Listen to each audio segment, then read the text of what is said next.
वहाँ पर हमारे जैसा लंगूर बंदर बैठा था। अच्छा। विश्वास नहीं है तो पन्नालाल के पास फोन लगा के पूछ लीजिए। हाँ। पीपल के पेड़ पे बैठ के प्रोग्राम देख रहा था और संगीत हो रही थी अभागन लड़की जी सुबह में। जो हमारा पति का रोल अदा कर रहा था जी।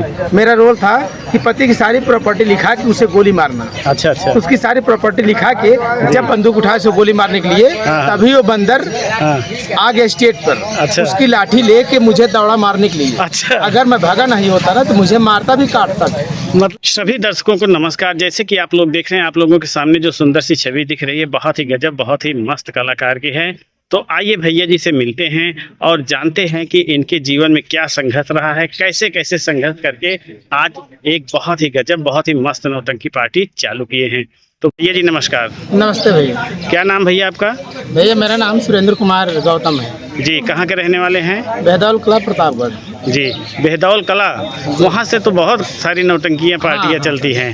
तो एक चीज़ बताइए, आप ये जो नौटंकी सफ़र है आपका, कहाँ से नौटंकी चालू किए हैं आप?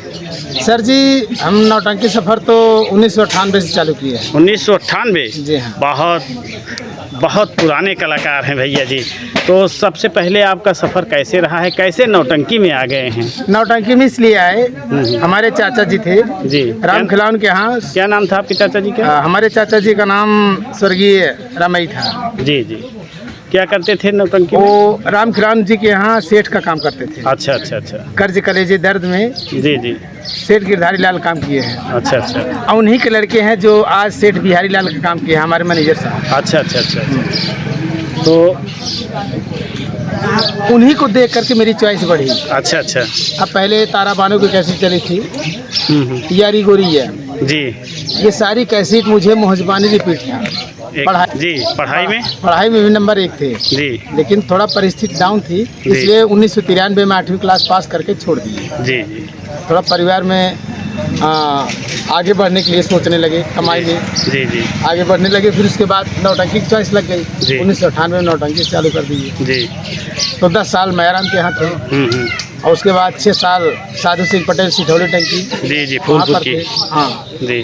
उसके बाद 2 साल लाला राम पटेल के यहाँ। जी जी। और काला में कोई भी ऐसी पार्टी है जो बची हो। अच्छा, सब पार्टियों में आप काम करते हैं? सारी पार्टियों में अटेंड करते। तो क्या काम करते हैं भैया? लेडीज काम। लेडीज काम मतलब लेडीज के काम में भी कई काम होते हैं। नहीं, हमको सबसे ज़्यादा पसंद है लेडीज खलनायकी। खलनायकी? सौतेली माँ हुई जी या सौतेली बहन हुई या भौजाई हुई, हमको रात भर मारना कटाना बहुत अच्छा लगता है। अच्छा अच्छा। तो आप भी तो सुबह मार खाते होंगे? कोई बात नहीं, रात भर परेशान करेंगे, 10 मिनट के लिए थोड़ा कष्ट सहेंगे। तो आपके नौटंकी पार्टी के नाम क्या है? हमारे नौटंकी पार्टी का नाम है जय माँ बराही देवेश्वर संगीत पार्टी जी। Master Surendra Kumar, manager Jagdish Kumar ji.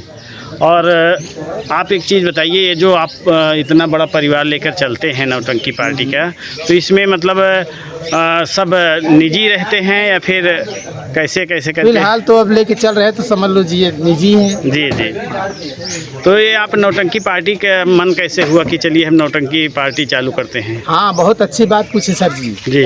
इस बार जून के महीने में लाला राम पटेल के यहाँ प्रोग्राम कराने हम सैदाबाद गए थे। जी जी। सौतेली माँ का काम कर रहे थे जी। एक हमारे स्टाफ का था डांसर जी, वो जो है हीरो काम कर रहा था यहाँ खाखापुर, राजू डांसर प्रजापति जी। सुबह हमको मारने लगा तख्ते पर, मारते हुए दोनों पैर पकड़ के तख्ते से खाले नीचे खींचा जी। जब नीचे खींचा तो तख्ते के किनारे से मेरे सिर में इतना तेज चोट लगा तो मेरी आंख से बिजली चमकी। उसके बाद मैं गिर गया, बेहोश हो गया। मेरा पाँव पकड़ के खींच ले गया पंडाल में जी। गद्दे पे लिटा दिया। मैं लेटा हुआ था, इतना मोटा लकड़ी जो है जलती हुई लेके आया मेरे चेहरे पर, बोला साली ऐसे जला दूंगा मर जाएगी रंडी। मतलब उसको भी लग रहा है कि किरदार में ही है। हाँ। अच्छा। उसको पता नहीं है कि बेहोश है। अच्छा। संजोग की बात, मेरे पास कॉमेडियन खड़ा था जोकर, और तभी लकड़ी की आग जितनी थी जी चरचरा के मेरे चेहरे पर गिरी। जब गिरी तो तुरंत हमको पलटी कर दिया। मैं तो बच गया, लेकिन मेरे बाल और कपड़े वो जल गए। फिर भी मैं वैसे पड़ा था बेहोश। तो 3-4 बुढ़े वहाँ बैठे थे जी। वो लोग फिर चले गए तख्ते पर जी। अपना रोल अदा करने लगे।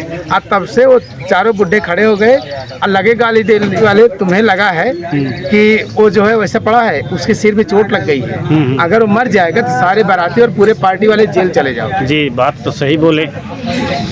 तो तुरंत हम इतना जब बात बोले ना, 4 लौंडे पकड़ के हमको उठा के लेके आए साज घर में, पंखा लगाए, एक आदमी पहुंच गया डॉक्टर के पास, डॉक्टर भी आ गया, दवा भी आ गई, उसके बाद पानी की छींटे मारे, 15 मिनट बाद मुझे जाके होश हुआ। जी, मतलब ये घटना लालाराम पार्टी की है। हाँ जी। तभी से मैं कसम खाया कि आज के बाद मैं किसी दूसरे की पार्टी में कला दिखाने नहीं जाऊँगा। जी, अगर कला दिखाएंगे तो हम अपने ही नौटंकी पार्टी में दिखाएंगे। तो बहुत अच्छा आपने निर्णय लिया है, और नौटंकी पार्टी खोलना भी लगभग सबके बस की बात नहीं है। तो आपके बगल ही पन्नालाल डांसर जी भी हमारे भतीजे हैं, जात गोपाल है, हम तो गौतम हैं। जी जी। तो उनको सन 2006 में मैं अलग पार्टी में हम ही लाए थे। जी जी।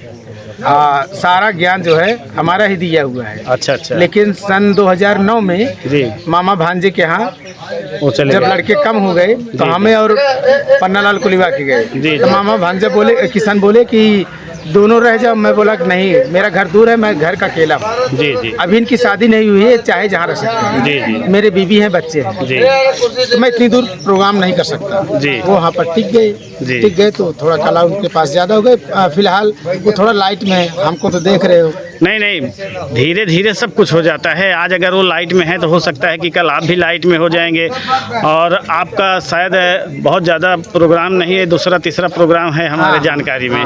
तो अभी बहुत ज़्यादा नई नौटंकी पार्टी है। जैसे जैसे आप जो है लोगों के दिल में अपनी छवि बनाएंगे तो ऑटोमेटिक जो है सब आपको चाहने लगेंगे। सर जी एक बात समझते हैं आप, 4 कंधों को सहारे लेकर चलने वाला इंसान बहुत जल्दी आगे जाता है। जी जी जी। और गिरता जब है तो बहुत जल्दी गिर भी जाता है, पता भी नहीं चलता है। लेकिन कछुआ धीरे धीरे चलता है जी, वो खरगोश को जो है पार कर जाता है। जी। अच्छा, एक चीज़ बताइए सुरेंद्र जी कि जैसे आप लेडीज खलनायकी कर रहे थे मंच पे, और लेडीज खलनायकी एकदम चरम सीमा पे है, तो कहीं ऐसा वाकया हुआ है कि पब्लिक उठ के आपको खदेड़ना चालू कर दे? खदेड़ना नहीं, ईंट से मारे हैं तो और लाठी से मारे हैं। अरे इंसान की बात मत करिए, कीजिए आप। यहाँ दौलतिया मंदिर है, देख रहे हैं आप? जी जी जी।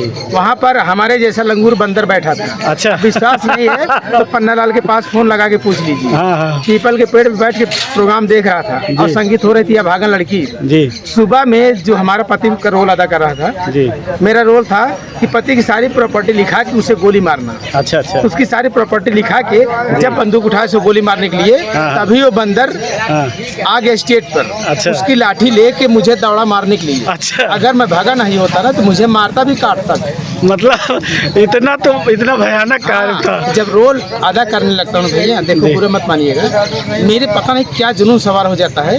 यहाँ मोहम्मदपुर के एक लड़का था पेंटर जी, उसको हीरोइन का काम करा रहे थे। यहाँ हंटर से मार दिए तो उसके यहाँ जो है पेट में हल्का सा धंस गया गांठ जी जी, तो ब्लड निकलने लगा। तो पब्लिक को थोड़ा आक्रोश में लाने के लिए उसी जगह उंगली लगा कैसे घुमा दिए। बोले रंडी चिल्ला रही है, अरे ये तना कहते तो एक बुढ़ा उठा एक लाठी, एक लाठी मारा। बोला कि उसको कट गया है, खून बह रहा है, ऐसा सालू उसी मंगरू डाल के घुमा रही है। अरे तो जब ऐसे होता है तो समझ चलिए कलाकार की जो कलाकारी है चरम सीमा पर रहती है। खलनायक जब तक गाली न पाए, हाँ, खलनायक हो चाहे खलनायिका, जब तक गाली न पाए तो समझ लो कि प्रोग्राम सही नहीं हो रहा है। जी जी, बात तो सही कहे हैं। खलनायक गाली न पाए, कॉमेडियन ताली न पाए तो समझ के चलिए कलाकारी नहीं है। तो आपसे मिलकर बहुत अच्छा लगा। आपका जीवन सफ़र भी बहुत ही समझ के चलिए हास्यपूर्ण से लेकर करुणापूर्ण था। तो आपसे मिलकर बहुत अच्छा लगा। चलिए चलते हैं किसी दूसरे शख्स के साथ, तब तक के लिए नमस्कार।